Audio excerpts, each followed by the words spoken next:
বন্ধুরা, আমার জবা গাছে সাদা মাছির আক্রমণ হয়ে গেছে। তো এটা হলুদ জবা গাছ।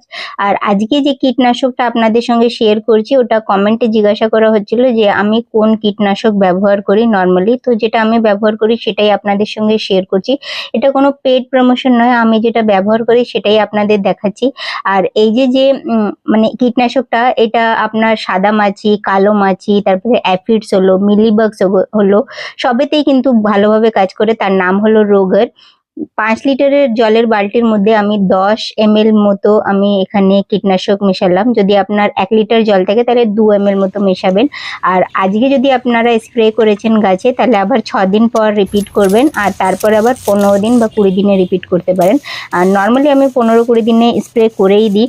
তো তবুও কখনো সখনো এরকম হয়ে যায়। তো যাই হোক, আর এর দাম হলো বলবো 100 ml এর বোতলের দাম 100 কি 110 টাকা।